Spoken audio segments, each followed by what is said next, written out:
Close your eyes for a moment, my friends. Imagine you are standing on a high, rocky peak in the Zagros Mountains, where the air is thin, cold, and smells of ancient stone. Below you, deep green valleys stretch out like a vast, wrinkled carpet of velvet. The wind whispers through the cedar trees, carrying the faint scent of wild herbs and the distant smoke of a shepherd's fire. You feel the heavy weight of history beneath your boots. For thousands of years, these mountains have watched over a people who call them their only true friends. These are the Kurds, a nation without a border, held together not by paper, but by the strength of their spirit. Let us go back far back into the mists of time to a moment that changed the map of the world forever. The year was 1923. In a quiet, elegant room in Lausanne, Switzerland, the air was thick with the smell of ink and expensive tobacco. Powerful men with polished shoes held pens and long wooden rulers. They bent over large paper maps, drawing straight black lines across ancient lands. They divided rivers that had flowed as one for eternity. They separated cousins, brothers, and sisters with the stroke of a pen. They ignored the voices of the millions of people who lived in those valleys. A young man named Azad stood on a dusty road in the Taurus Mountains, watching a new, unfamiliar flag rise slowly on a tall wooden pole. He watched as soldiers in new uniforms began to build stone walls where there had once been open paths. He realized at that moment that his home, the land of his grandfathers, was no longer his own. He felt a cold shiver, not from the wind, but from the sudden realization that his identity was now a question mark in the eyes of the world. This was the birth of a long, painful struggle for survival. Have you ever felt like a stranger in your own house? The mountains stood silent as the heavy iron borders closed, trapping millions in a new and uncertain reality. The golden sun set over the hills, painting the sky in shades of blood and violet. But for many, a long night was just beginning. This was the moment when a cultural heart began to beat against the cold walls of modern politics. It was a time of fear, but also a time of deep, quiet determination. The story of the Kurds is not just about a piece of land. It is about the power of human memory against the power of the pen. To understand this resilience, we must look deeper into the soil of the past. The Kurdish people trace their roots back to the Maids, the legendary warriors and shepherds who once ruled the East. For centuries, their lives were defined by the rhythm of the seasons. They moved their sheep to the high pastures in the summer and returned to the warm valleys when the first snow began to fall. They lived in harmony with the rugged terrain, viewing the rocks not as obstacles, but as protectors. In a small village tucked into a limestone cliff, a young girl named Layla helped her mother weave a vibrant, colorful rug. Each knot she tied was a secret, a pattern of birds and flowers passed down through generations of women who never wrote their history in books. The wool felt rough and oily in her small hands, smelling of the sheep in the mountain rain. Her grandfather sat nearby on a wooden bench, smoking a long pipe and watching the horizon for any sign of change. He told her that as long as they kept their stories and their songs, they would never truly be lost. The children grew up listening to the sound of rushing mountain streams and the rhythmic clinking of brass sheep bells. They learned to ride horses before they could run, feeling the pulse of the earth through the animal's skin. Their world was a circle of sky, soil, and the warmth of the evening fire. They did not know about empires or global politics. They only knew the taste of fresh bread and the cold bite of the winter snow. They were the children of the soil, rooted deeply in a land that was about to be torn apart by the greed of distant kings. But even in those peaceful days, the world outside was shifting like sand in a storm. Strange men in dark suits began to arrive in the foothills, carrying tools to measure the earth and look for oil. They looked at the mountains not with love, but with calculations of wealth. Layla's father grew quiet, his eyes reflecting a growing shadow. He knew that the freedom of the high pastures was a fragile thing. He told Layla to memorize the names of the mountains, for they would soon be the only things that remained unchanged. As the 20th century dawned, a small light of hope flickered like a candle in a very dark room. After the First World War, there were whispers of a new age where every nation could be free. Kurdish leaders traveled across the sea, wearing their finest clothes and carrying documents that proved their history. They were met with smiles and promises that tasted as sweet as mountain honey. For a brief moment, it seemed that the world would finally recognize their right to exist under their own sun. But hope can be a dangerous thing when it is built on the words of strangers. The promises made in 1920 were quickly broken. The great powers of the world decided that oil and borders were more important than the dreams of a mountain people. A new treaty was signed, and the word Kurdistan was erased from the official maps. A Kurdish teacher in a small town looked at his chalkboard, where he had written the word for freedom in his own language. He was told by a soldier to wipe it away and never speak that language again. Rejection is a bitter medicine to swallow, especially when you have done nothing wrong. The Kurdish leaders found themselves isolated, their voices drowned out by the noise of rising modern states. They tried to protest, to explain that they were an ancient people with a unique soul, but the doors were locked and the windows were shuttered. The mountains, which had once been symbols of protection, now felt like the walls of a giant prison.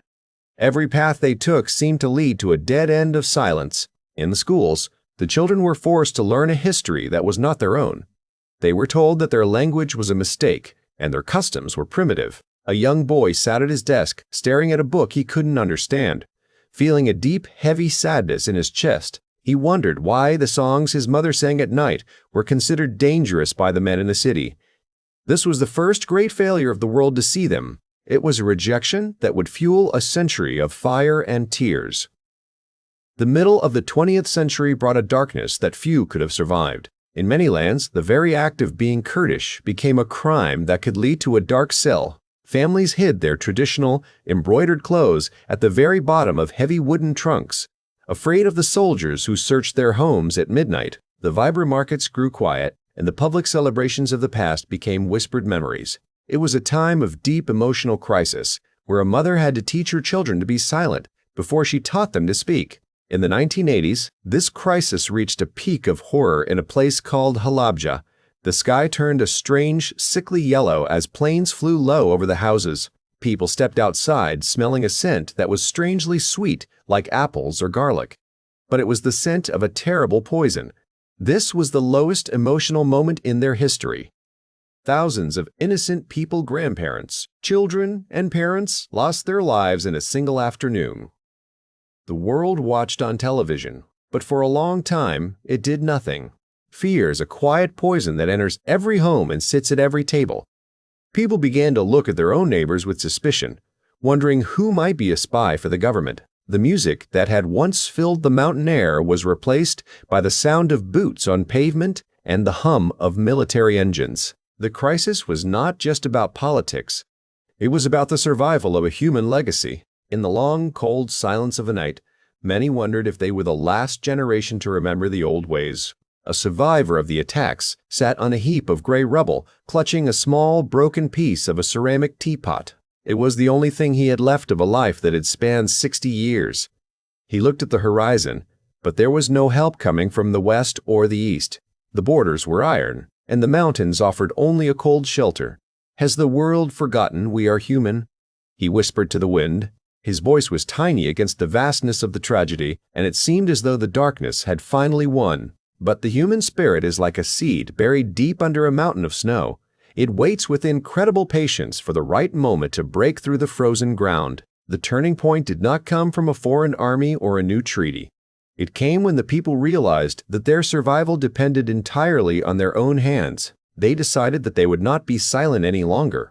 In hidden basements and remote mountain caves, teachers began to teach the forbidden language using old, hand-copied books.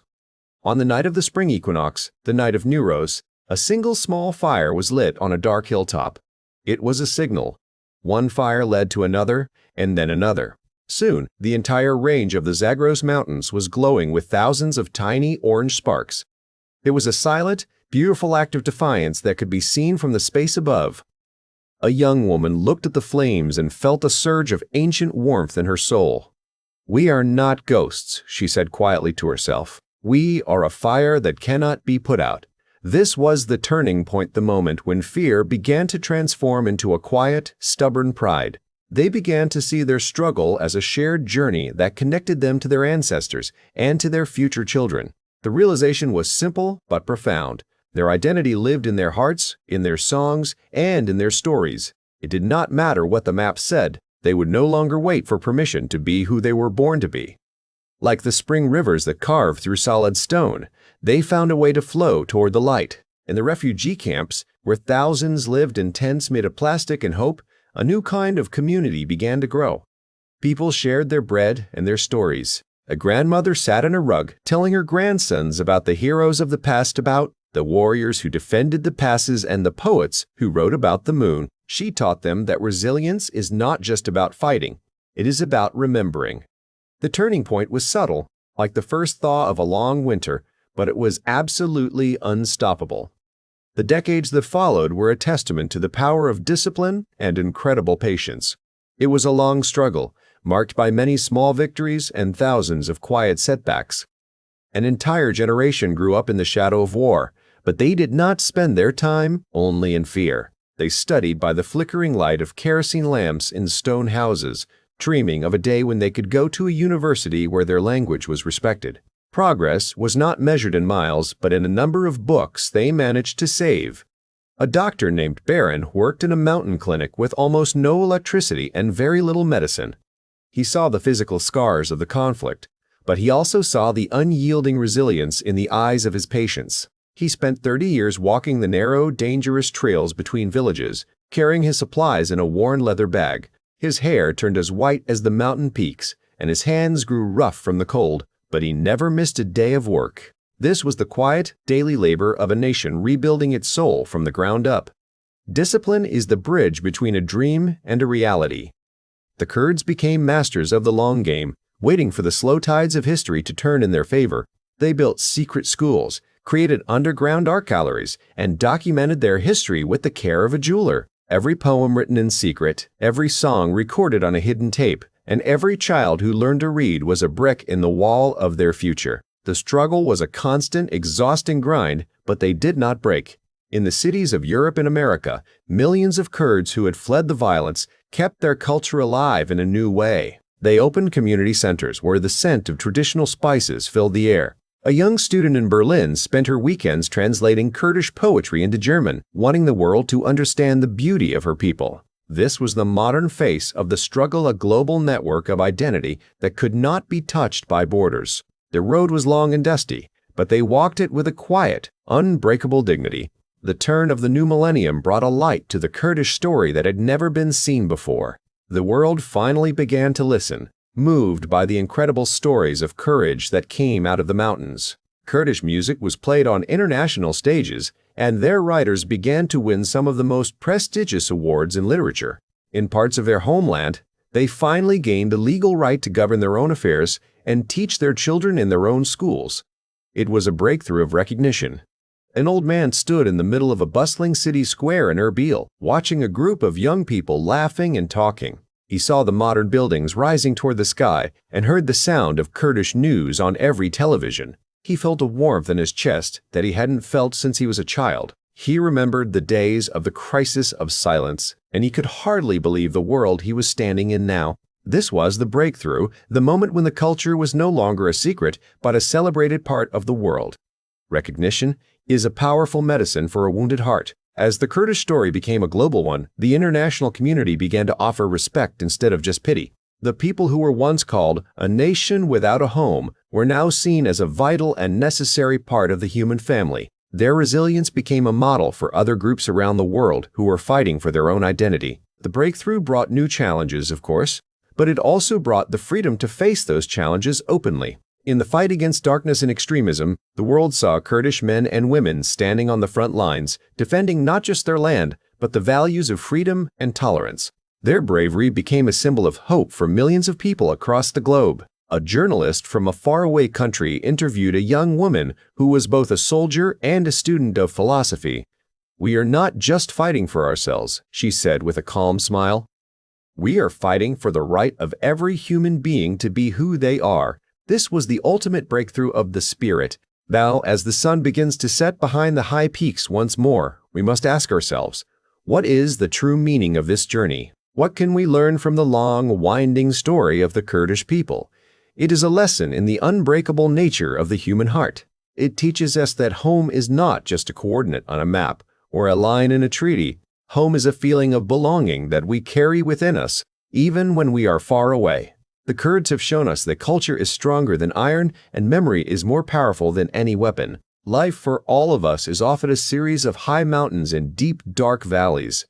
We all face moments in our lives when we feel silenced, rejected, or forgotten by the world.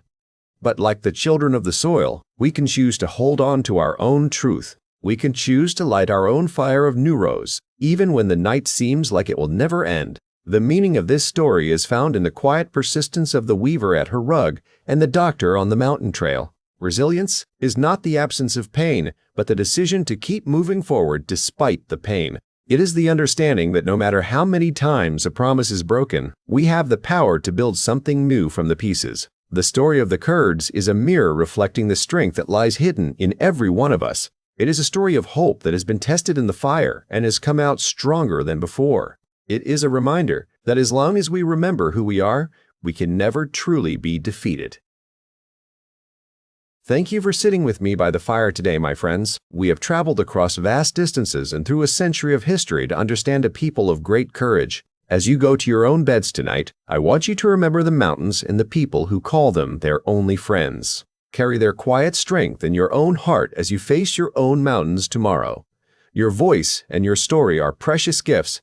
Never let them be silenced. Until next time, my friends. Sleep well and keep dreaming. This script is based on real historical research, using sources from the Treaty of Sèvres, the Treaty of Lausanne, and documented historical accounts of the Kurdish people in the 20th and 21st centuries. Some dialogue and emotional details have been reconstructed based on cultural accounts and academic research into the Kurdish struggle for identity. The purpose of this video is not to glorify war, but to honor human sacrifice, cultural resilience, and the courage of people on all sides of history.